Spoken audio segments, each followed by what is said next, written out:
சென்னை சேப்பாக்கம் பகுதியைச் சேர்ந்த பிரபாகரன் திமுகவின் 63வது வட்ட செயலாளராக இருக்கிறார். சென்னையில் 2 வாகனங்கள் லேசாக உரசிய விவகாரத்தில் வழக்கு தீர்க்க வந்தார். சம்பந்தப்பட்ட 2 பேரில் ஒருவர் இளைஞர், மற்றொருவர் திமுக புள்ளி.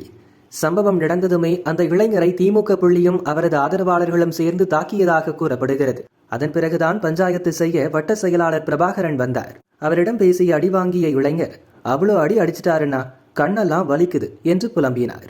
ஆனால் பிரபாகரனோ திமுக புள்ளிக்கு சாதகமாக பேசினார். அடிவாங்கிய இளைஞரை ஆபாச வார்த்தைகளால் வசைபாடினார். வண்டி வராதுல லைட்டா எட்ஜ்ல நிக்குது. இவர் முன்னாடி எல்லாம் நிக்கல. சரி இன்னும் வராதுல வண்டி வராதவே இல்ல.